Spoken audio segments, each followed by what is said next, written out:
Hello everyone, welcome to our channel in Rational English Classes। आप लोगों का बहुत बहुत स्वागत है रेशनल इंग्लिश क्लासेस में।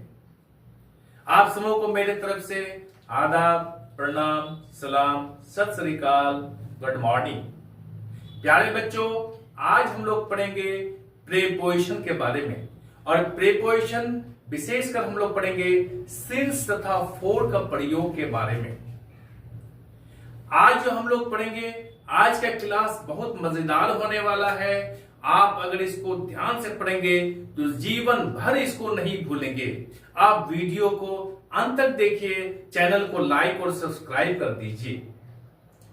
आप कभी नहीं भूलिएगा, इसमें जितना सारा भी क्वेश्चंस आपको परीक्षा में पूछा जाता है, चाहे वो 9, 10, 11, 12 का हो या कोई भी इंडिया की कोई भी कॉम्पिटिटिव एग्जामिनेशन हो, इसमें सारा क्वेश्चंस आपका सॉल्व हो जाएगा। चले हम लोग शुरू करते हैं सिंस तथा फॉर के प्रयोग के बारे में। सिंस तथा फॉर के प्रयोग के बारे में आज मैं ये बताऊंगा सिंस का कितना अर्थ होता है और किस तरह से प्रयोग किया जाता है और किस टेंस में प्रयोग किया जाता है। अगर हम थोड़ा सा भी मिस करेंगे तो मेरा सेंटेंस गलत हो जाएगा। सिंस का प्रयोग कभी प्रीपोजिशन के रूप में होता है, कभी कंजंक्शन के रूप में होता है, कभी एडवर्ब के रूप में होता है। जब वो एडवर्ब के रूप में होता है तो क्या इसका अर्थ होता है, जब कंजंक्शन के रूप में होता है तो उसका क्या अर्थ होता है, जब प्रीपोजिशन के अर्थ में होता है तो उसका क्या अर्थ होता है। इस पूरा कंप्लीट कंसेप्ट को मैं आपके आज क्लियर करूंगा। चलिए आप लोग ध्यान से देखिए। प्यारे बच्चों, सिंस तथा फॉर प्रीपोजिशन है, इसके साथ साथ सिंस क्या है, कंजंक्शन भी है और एडवर्ब भी है। तो पहले हम लोग प्रीपोजिशन के रूप में पढ़ लेते हैं।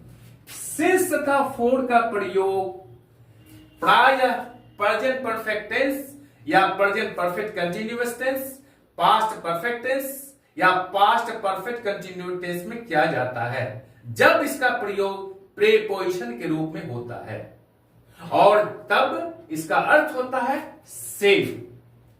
से। मैं इसलिए दोनों को लिया हूं कि आपको जो भी कंफ्यूजन है आज के बाद से सिंस तथा फॉर का प्रयोग में खत्म, कोई कंफ्यूजन नहीं रहना चाहिए। इसलिए मैं दोनों प्रीपोजिशंस को लिया हूं। ऐसा आज तक कोई नहीं बताया होगा। सिंस तथा फॉर का प्रयोग जब प्रीपोजिशन के रूप में होता है तो उसका अर्थ होता है से।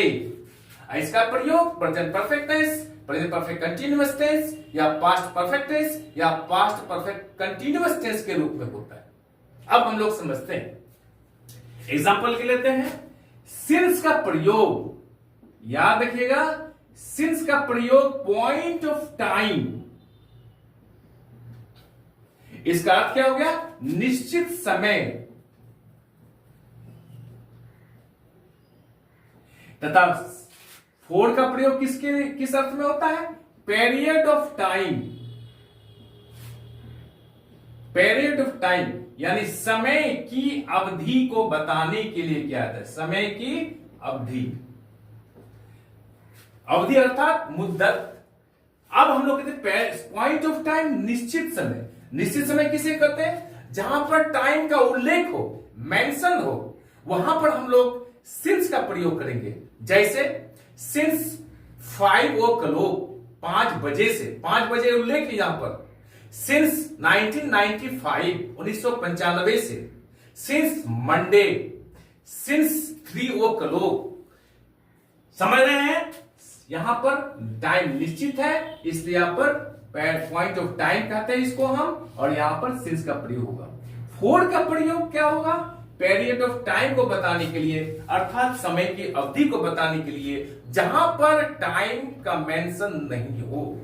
जैसे फॉर 2 hours, 2 घंटों से, कितने बजे से कितने बजे तक यह मेंशन नहीं है। फॉर 3 days, 3 दिनों से, 3 दिनों से कब तक यह मेंशन नहीं है। फॉर 3 years, 3 सालों से, कब से, कौन साल से, यह निश्चित नहीं है।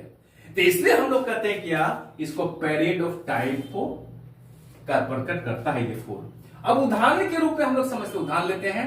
जैसे he has been reading since 5 o'clock. He has been reading since 5 o'clock. वह 5 बजे से पढ़ता रहा है। यहां पर टाइम मेंशन है 5, इसलिए यहां पर सिंस का प्रयोग होगा। और 4 का प्रयोग जैसे he has been reading for 5 hours। यहां पर क्या कहा? He has been reading for 5 hours। वो 5 घंटों से पढ़ता रहा है। 5 घंटों से कितने बजे से कितने बजे तक ये उल्लेख नहीं है, ये समय की अवधि को बता रहा है, इसलिए यहां पर 4 का प्रयोग किया गया है। जहां पर समय मेंशन नहीं हो, उल्लेख नहीं हो, तो वहां 4 का प्रयोग करेंगे। जहां पर समय उल्लेख हो, मेंशन हो, वहां पर सिंस का प्रयोग करेंगे। आई होप कि ये कंसेप्ट आप समझ गए होंगे। Am I clear? अब हम लोग बारी बारी से लेते हैं। सिंस का प्रयोग पॉइंट ऑफ टाइम को बताने के लिए कहां कहां होता है। जैसे सिंस का प्रयोग पॉइंट ऑफ टाइम को बताने के लिए से के अर्थ में कहां का होता है। जैसे मैंने कहा आपको सिंस 3 o'clock, ठीक। सिंस मंडे, यहां पर दिन का नाम मेंशन है। सिंस 1995, 1995। सिंस मॉर्निंग, ध्यान से पढ़िएगा। Since evening, since night,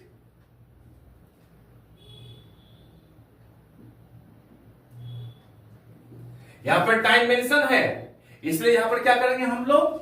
since का प्रयोग करेंगे। सिंस नाइट, सिंस डाउन, याद रखिए यहां पर सिंस डाउन, DAWN। डाउन का अर्थ क्या होता है? सवेरा। सवेरा का कब होता है? जब सूर्य उदय नहीं हो, सूरज नहीं उठे, उसके पहले के टाइम को हम लोग क्या करते हैं? Since down. डाउन ये तो फ्रेज है, dawn and dawn to dusk, यानी सुबह से शाम तक। सिंस डाउन, अब हम लोग समझ गए सिंस डाउन। अब हम लोग आगे क्या कर सकते हैं? हम लोग सिंस डे ब्रेक, जब सूर्यास्त हो जाता है, सूर्योदय हो जाता है, सिंस डे ब्रेक। सिंस नून, दोपहर से। सिंस सनसेट, यानी सूर्यास्त के बाद। हम लोग पढ़ते हैं सिंस डस्क, यानी शाम होने के बाद, यानी सूर्यास्त होने के बाद, सूरज डूबने के बाद हम लोग बोलते हैं क्या? डस्क बोलते हैं। अब हम लोग सिंस का प्रयोग कहां भी करते हैं? यहां भी कर सकते हैं। जैसे सिंस यस्टरडे, यहां पर टाइम मेंशन है सब में। Since yesterday, since last night,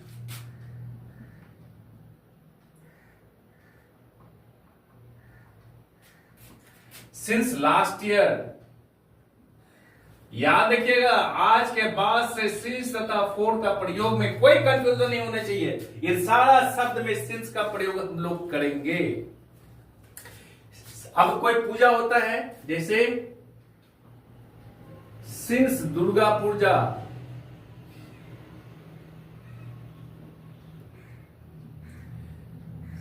since Christmas, since Eid,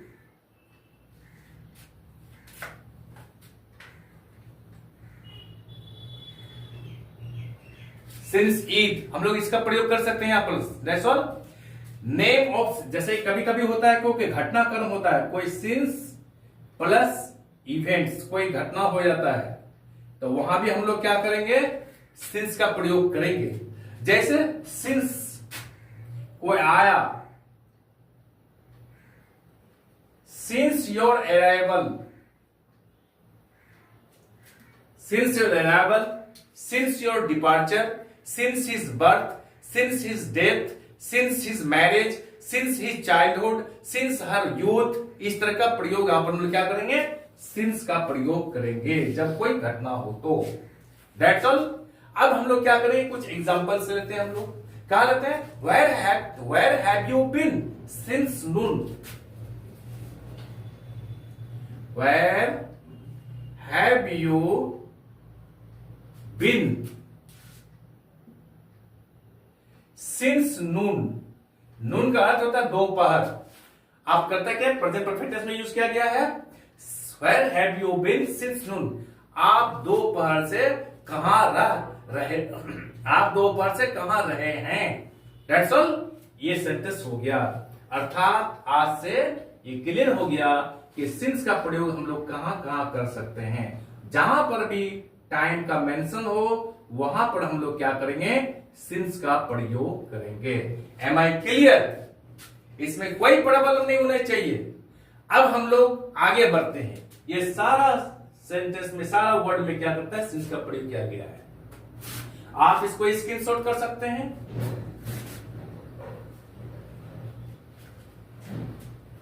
अब हम लोग पढ़ेंगे कि सिंस का प्रयोग जब एडवर्ब के रूप में होता है तो उसका क्या अर्थ होता है तथा वह किस टेंस में प्रयोग होता है, उसके साथ वाला सेंटेंस किस टेंस में रहता है। ये सारा कंसेप्ट को आज हम लोग पढ़ेंगे ताकि हम लोग का आज के बाद से कोई भी कंफ्यूजन नहीं रहना चाहिए।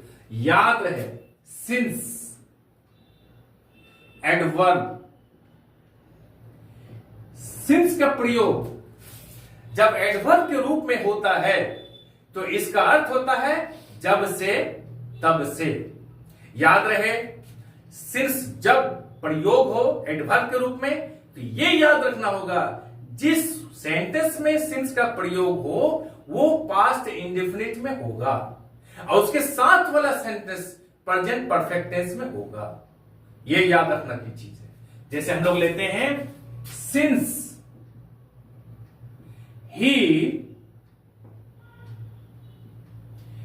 since he left home, since he left home, he has not written a letter to his mother। प्यारे बच्चों, मैक्सिमम बच्चे समझते हैं कि सिंस केवल प्रीपोजिशन के रूप में प्रयोग होता नहीं, सम सिंस का प्रयोग एडवर्ब के रूप में भी होता है। और जब सिंस का प्रयोग एडवर्ब के रूप में होगा तो उसका अर्थ होगा जब से या तब से। और वो सेंटेंस जिसमें सिंस का प्रयोग होगा वो पास्ट इंडेफिनिट में होगा और उसके साथ वाला सेंटेंस प्रेजेंट परफेक्ट टेंस में होगा। हम कैसे कहेंगे, सिंस ही लेफ्ट होम, जब से वह घर छोड़ा। He has not written a letter to his mother, वो अपनी मां को पत्र नहीं लिखा है। आपके एग्जामिनेशन में क्या करेगा यहां पर, since he has left home, he did not write a letter to his mother। प्यारे बच्चों, सेंटेंस को ध्यान से देखिएगा, आपके एग्जामिनेशन में ये रहेगा, since he has left home. क्योंकि हम लोग जानते हैं कि सिंस का प्रयोग प्रीपोजिशन के रूप में प्रेजेंट परफेक्ट टेंस या प्रेजेंट परफेक्ट कंटीन्यूअस टेंस या पास्ट परफेक्ट टेंस या पास्ट परफेक्ट कंटीन्यूअस टेंस में किया जाता है। तो उसी को पॉइंट दिमाग में रख करके हम लोग क्या करेंगे, सिंस का प्रयोग यहां पर देखते रही, ये तो प्रेजेंट परफेक्ट टेंस में है, इसलिए हम लोग इसको सही मानेंगे। याद रहो बच्चे, यहां पर सिंस का प्रयोग प्रीपोजिशन के रूप में नहीं हुआ है, यहां सिंस का प्रयोग एडवर्ब के रूप में हुआ है। और जब एडवर्ब के रूप में होगा तो वो प्रेजेंट परफेक्ट टेंस में नहीं होगा, ये पास्ट टेंस के रूप में होगा। इसलिए since he has left home, जब से वो घर छोड़ा है, ये सेंटेंस गलत है। आपके एग्जामिनेशन में से इसी तरह से क्वेश्चन आएगा। He did not write a letter, वो पत्र नहीं लिखा था। हिज मदर, वो अपनी मां को पत्र नहीं लिखा था। ये पास्ट इंडिफिनिट में दे दिया है, ये प्रेजेंट परफेक्ट टेंस में दे दिया है, जो बिल्कुल गलत है। आपके एग्जामिनेशन में कंफ्यूजन में डालने के लिए इसी तरह का क्वेश्चन देगा। आप वीडियो को ध्यान से देखिएगा, आज के बाद से कोई कंफ्यूजन नहीं होना चाहिए। अगर आपके एग्जामिनेशन में इस तरह का सेंटेंस आएगा तो आप इस तरह से सही करेंगे। Since he left home he has not written letter to his mother. Since वाला सेंटेंस को पास्ट इंडिफिनिट में लिखेंगे और उसके साथ वाला सेंटेंस को प्रेजेंट परफेक्ट टेंस में लिखेंगे। Am I clear? ये कंसेप्ट कंप्लीट हो गया। अब मैं दूसरा देता हूं। दूसरा कंसेप्ट याद रहे, जब सिंस का प्रयोग कंजंक्शन के रूप में होता है तो उसका दो अर्थ होता है। जब सिंस का प्रयोग कंजंक्शन के रूप में होता है तो उसका दो अर्थ होता है। दो अर्थ कौन कौन होता है? के कारण से, के वजह से, और फिर क्या होता है? जब से। कैसे? ध्यान दीजिएगा। कंजंक्शन का काम है दो या दो से अधिक वाक्य या वर्ड्स को जोड़ता है। Word which is used to join two or more than two words or sentences together is called conjunction। यहां पर दो सेंटेंस को जोड़ेगा। कैसे जोड़ेगा? देखिए, जब सिंस का प्रयोग यहां पर कंजंक्शन के रूप में होगा, ध्यान दीजिएगा, तो उसका अर्थ यहां पर पहला अर्थ होता है कारण से,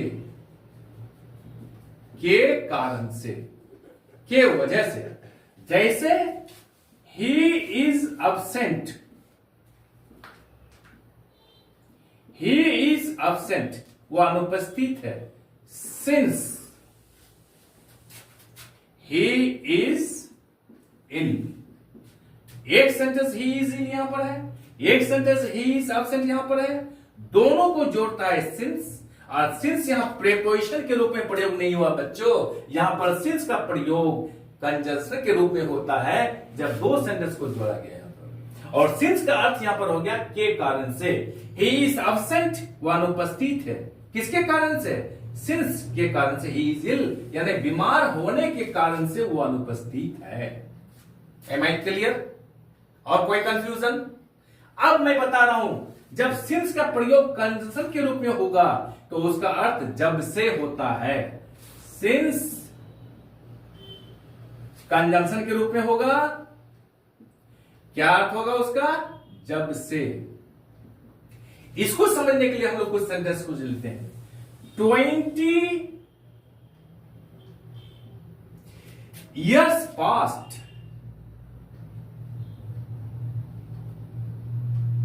20 years past since I went to Delhi। समझ गए? दूसरा सेंटेंस हम बोलते हैं 20 years have passed।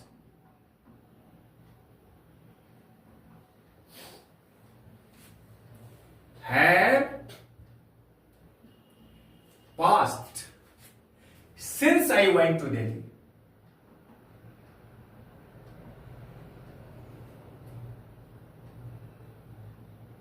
फिर हम लोग अगला सेंटेंस लेते हैं एक और। 3 hours have passed।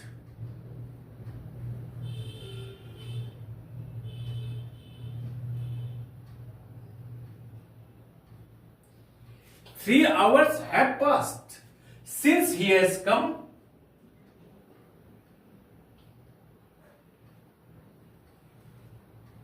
फिर तीसरा हमको लेते हैं इसी को क्लियर करने के लिए।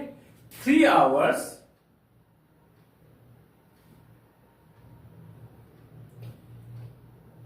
have passed, 3 hours have passed since he came। आप इन सारा सेंटेंसेस को ध्यान से देखिए और उसका अर्थ को समझिए, और जो गलत है उसको गलत कीजिए, जो सही है सही कीजिए। कंसेप्ट को समझने की प्रयास कीजिए पहले, तब हम लोग इस सेंटेंस में आएंगे। जब सिंस का प्रयोग एडवर्ब की तरह होता है तो इसका अर्थ होता है जब से। लेकिन याद रहे, सिंस वाले वर्ब को पास्ट इंडेफिनिट में रखा जाता है और सिंस के पहले वाले क्लाउज को हम लोग क्या करेंगे, प्रेजेंट इंडेफिनिट या प्रेजेंट परफेक्ट टेंस में रखेंगे। याद रहे, सिंस के पहले पीरियड ऑफ टाइम सूचक नाउन या नाउन फ्रेज को रखा जाता है। सिंस के पहले वाले क्लाउज में पीरियड ऑफ टाइम नाउन सूचक, पीरियड टाइम सूचक नाउन या नाउन फ्रेज को रखा जाता है। पॉइंट ऑफ टाइम सूचक शब्द का प्रयोग बिल्कुल नहीं करेंगे। दैट्स ऑल, समझ लीजिए। जब सिंस का प्रयोग कंजंक्शन की तरह होता है तब इसका अर्थ होता है जब से, लेकिन ये याद रहे सिंस वाले वर्ब को हम लोग पास्ट इंडेफिनिट टेंस में लिखेंगे और सिंस के पहले वाला क्लॉज को प्रेजेंट इंडेफिनिट या फिर प्रेजेंट परफेक्ट टेंस में लिखेंगे। सिंस के पहले पीरियड ऑफ टाइम सूचक नाउन या नाउन फ्रेज को लिखेंगे। हम लोग कभी भी पॉइंट ऑफ टाइम सूचक शब्द का प्रयोग नहीं करेंगे, नहीं तो मेरा सेंटेंस गलत हो जाएगा। अब इसको समझिए एग्जांपल में। यहां क्या कह रहा है, 20 years have passed since वाला sentence past indefinite, I went to Delhi, यहां तक तो सही है। Since I went to Delhi ये बिल्कुल सही है। सिंस वाला सेंटेंस को हम लोग क्या करेंगे, पास्ट इंडिफिनिट में लिखेंगे और उसके पहले वाला सेंटेंस को हम लोग क्या करेंगे, प्रेजेंट परफेक्ट या प्रेजेंट इंडेफिनिट में रखेंगे। तो यहां देखते हैं 20, और ये भी सही है कि यहां पर सिंस के पहले वाला जो सेंटेंस है 20 years, ये क्या है, पीरियड ऑफ टाइम सूचक शब्द ही है, पॉइंट ऑफ टाइम सूचक शब्द नहीं है। जहां पर समय मेंशन नहीं हो तो वहां पर हम लोग क्या कहेंगे, पीरियड ऑफ टाइम। तो 20 years कब से कब तक ये पता नहीं है, इसलिए हम लोग क्या करेंगे, यहां पर पॉइंट ऑफ टाइम नहीं करके पीरियड ऑफ टाइम का प्रयोग करेंगे। तो ये भी सही है। यहां पर since I went to Delhi ये पास्ट इंडिफिनिट में होगा, क्लियर। और ये पर यहां पर भी सही है कि 20 years ये क्या क्या पीरियड ऑफ टाइम का प्रयोग किया गया है। लेकिन एरर है तो है कहां, एरर यहां पर है प्यारे बच्चों, सिंस के पहले यहां पर प्रेजेंट इंडेफिनिट या प्रेजेंट परफेक्ट टेंस होना चाहिए, जबकि यह पास्ट इंडेफिनिट में है। 20 years पास्ट, ये पास्ट इंडेफिनिट में है, इसलिए ये सेंटेंस गलत है। तो सही क्या होगा, सही होगा 20 years have passed, क्योंकि सिंस वाला पहले, सिंस के पहले वाला सेंटेंस प्रेजेंट परफेक्ट टेंस में है और इसके पहले क्या है, पीरियड ऑफ टाइम को मेंशन करने वाला शब्द है। तो यहां होगा 20 years have passed since I went to Delhi, जब से मैं दिल्ली गया हूं 20 साल बीत चुके हैं। अब दूसरा कंसेप्ट समझिए। दूसरा एरर आपको इस तरह से घुमा के पूछ सकता है परीक्षा में। देखिए, इस पॉइंट को पढ़ने के बाद एग्जामिनेशन में कोई और कंफ्यूजन, कोई गलती नहीं होनी चाहिए। यहां पर देखिए 3 hours have passed, बिल्कुल सही है।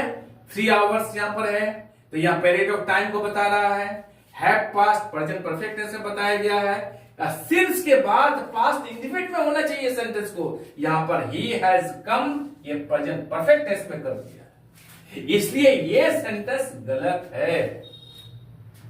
क्योंकि हम जानते हैं कि सिंस वाला सेंटेंस को पास्ट इंडेफिनिट में लिखेंगे और उसके पहले वाला सेंटेंस को प्रेजेंट परफेक्ट या प्रेजेंट इंडेफिनिट में लिखेंगे। उसके पहले हम लोग क्या करेंगे, पीरियड ऑफ टाइम सूचक शब्द को रखेंगे, पॉइंट ऑफ टाइम सूचक शब्द को बिल्कुल नहीं रखेंगे। तो इसका सही रूप होगा 3 hours have passed, 3 घंटे बीत चुके हैं, since he came, जब से वो आया। ये पास्ट इंडेफिनिट में है, इसलिए ये सेंटेंस गलत, सही है, ये गलत है, ये बिल्कुल सही है। तो आज के बाद से इस प्रकार का सेंटेंस में कोई एरर नहीं रहना चाहिए। आपके एग्जामिनेशन में चाहे कोई भी एग्जामिनेशन हो, यूपीएससी का हो, बीपीएससी का हो, एसएससी का हो, यूडीसी का हो, एलडीसी का हो, बैंकिंग का हो, रेलवे का भी हो, सीजीएल का, किसी भी एग्जामिनेशन में अगर एरर पूछा जाए सिंस तथा फोर के बारे में, तो आप इस तरह से स्पष्ट रूप से समझ लीजिए और सही सही जवाब दीजिएगा।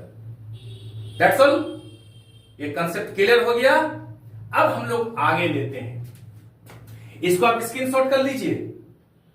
सिंस के बारे में हम लोग बता चुके हैं। सिंस का प्रयोग प्रीपोजिशन के रूप में होता है, सिंस का प्रयोग एडवर्ब के रूप में होता है, सिंस का प्रयोग कंजंक्शन के रूप में होता है। और जब कंजंक्शन के रूप में होता है तो क्या अर्थ होता है, जब एडवर्ब के रूप में होता है तो क्या अर्थ होता है, जब प्रीपोजिशन के अर्थ में होता है तो क्या अर्थ होता है। हम लोग तीनों कंसेप्ट को समझ चुके हैं। अब हम लोग फोर के बारे में पढ़ेंगे। फोर के बारे में भी हम लोग क्या करेंगे, स्पष्ट रूप से समझेंगे, ताकि आज के बाद से आपको कोई कंफ्यूजन नहीं रहना चाहिए। प्यारे बच्चों, अगर आप, मैं आई होप, मुझे उम्मीद है कि आपको ये वीडियो अच्छी लगी होगी। आप अभी चैनल को लाइक और सब्सक्राइब कर दीजिए, इससे मेरा हौसला बढ़ता है, मुझे खुशी होती है। आप लोग भी मजा ले रहे हैं, मजे से पढ़ रहे हैं, अच्छी से पढ़ रहे हैं और मैं पढ़ा रहा हूं। चलिए, फोर का प्रयोग में हम लोग पढ़ चुके हैं कि फोर का प्रयोग जब प्रीपोजिशन के रूप अर्थ में होता है तो उसका अर्थ होता है से। इसका भी प्रयोग हम लोग पढ़ चुके हैं कि इसका प्रयोग present perfect tense, present perfect continuous tense, past perfect tense या पास्ट परफेक्ट कंटीन्यूअस टेंस में किया जाता है जब से के अर्थ में होता है। तो हम लोग क्या करते हैं कि फोर के बाद कौन सा वर्ड आता है जो पीरियड ऑफ टाइम को बता रहा है। जैसे हम लोग क्या करते हैं, फोर A/N का प्रयोग होता है। जैसे क्या आ सकता है आपको, मिनट, MINUTES, फोर ये मिनट, आवर, उसके बाद डे, उसके बाद वीक, ईयर, उसके बाद डिकेड। डिकेड होता है 10 साल के समय को, डिकेड।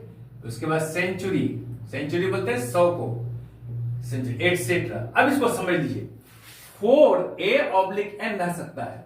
तो 4A minute, 4 hour, 4A day, 4A week, 4A year, 4A decade, 4A century. इस तरह का आपको सेंटेंस में रह सकता है पीरियड ऑफ टाइम को बताने के लिए। दूसरा हम लोग क्या सकते हैं, 4 प्लस न्यूमेरल एडजेक्टिव रह सकता है। न्यूमेरल एडजेक्टिव किसे कहते हैं, जिससे गिनती के बारे में पता चले। जैसे 2/3/4, ये क्या है, न्यूमेरल एडजेक्टिव है। इसके साथ भी 4 का प्रयोग किया जाता है। कैसे किया जाता है, जैसे देखिए, 4 2 days, 4 3 hours, 4 5 years, अर्थात डॉट डॉट डॉट। इस तरह से आप समझ सकते हैं, for 2 days, for 3 hours, for 5 days, for 6 minutes, इस तरह का प्रयोग आ सकता है न्यूमेरल एडजेक्टिव के बताने के लिए। एक एग्जांपल के द्वारा हम लोग समझते हैं, he has been absent, he has been absent for, क्या सकते हैं, ऐसा लंबा थोड़ा सा कर देते हैं, और he has been absent from the class, वह क्लास से क्या है, अनुपस्थित है। for a week, यहां क्या कह रहा है, he has been absent, वह अनुपस्थित है, from the class, वर्ग से, for a week, एक सप्ताह से, यानी वो एक सप्ताह से क्लास से अनुपस्थित है। यहां पर for a week का प्रयोग किया गया है। दूसरा सेंटेंस लेते हैं, I have not seen him, I have not seen him, I have not seen him for the last 2 months, for the last 2 months, मैं उसको पिछले दो महीना से नहीं देखा है। तो यहां पर क्या किया, फॉर द लास्ट 2 months, यहां पर फॉर द लास्ट 2 months, यहां पर 2 months कौन महीना से पता नहीं है, या पीरियड ऑफ टाइम के बारे में पता चलता है, इसलिए यहां पर फॉर का प्रयोग किया गया है। एम आई क्लियर, ये कंसेप्ट आपको समझ में आ गया होगा। अब हम लोग दूसरा कंसेप्ट को लेते हैं, फॉर का प्रयोग तक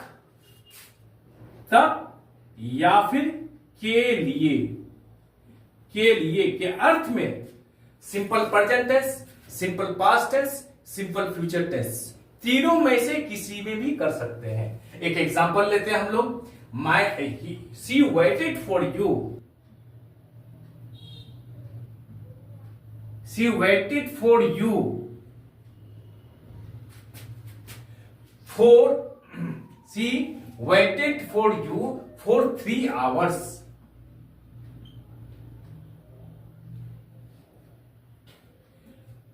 She waited for you for 3 hours. यहां वेट के लिए, वेट के बाद फॉर का प्रीपोजिशन का प्रयोग किया जाता है, के लिए अर्थ में होता है। यहां फॉर का होता है 3 घंटों तक, यानी she waited for you for 3 hours, वो 3 घंटों तक आपका प्रतीक्षा की। That's all. अब हम लोग अगला प्रयोग पढ़ेंगे फॉर के बारे में। फॉर का अगला अर्थ क्या होता है? फॉर का अगला अर्थ होता है लिए। जैसे हम लोग पढ़ते हैं क्या, लिए। इसका हम लोग कैसे यूज करेंगे? हम लोग बोलेंगे क्या, he started for his house, वो अपने घर के लिए रवाना हुआ। He started for his house.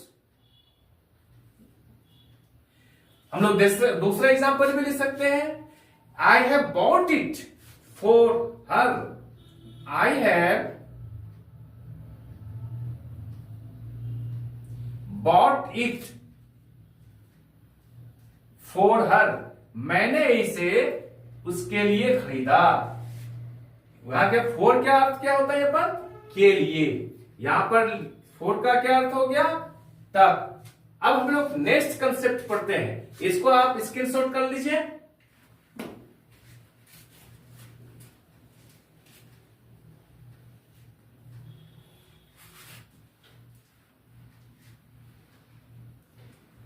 अब इसका अगला कंसेप्ट को हम लोग पढ़ेंगे कि फॉर का प्रयोग की ओर से, ऑन बिहाफ ऑफ, की तरफ से के अर्थ में होता है। जैसे he played for his team, he played for his team, वो अपने टीम की तरफ से खेला। दूसरा एग्जांपल हम लोग से लिख सकते हैं, I will vote for you. I will vote for you. That's all.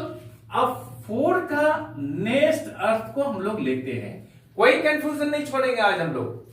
For का अर्थ बदले में क्या अर्थ होता है? बदले में, याद रखिएगा, बदले में। फॉर का अर्थ बदले में, या इंग्लिश हिंदी में कह सकते हैं बदले में, और इंग्लिश में कहते हैं इन एक्सचेंज।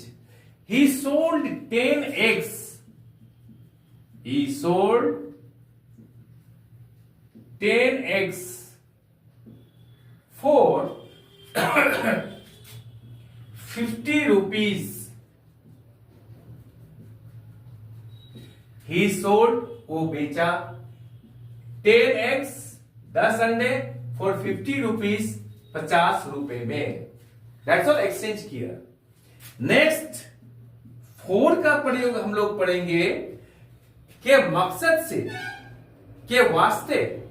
जैसे उसका एग्जांपल लेते हैं हम लोग, he went for a walk. He went for a walk, वो क्या किया है? टहलने के मकसद से गया है। नेक्स्ट हम एग्जांपल, बहुत इंपॉर्टेंट है ये, इसको ले लीजिए। फॉर का प्रयोग हम लोग लेते हैं किसके अर्थ में? इन व्यू ऑफ, के दृष्टिकोण से, के लिहाज से। जैसे हम लोग सेंटेंस लेते हैं, एग्जांपल लेते हैं, she is rather tall. She is rather tall. She is rather tall for her age. For her as.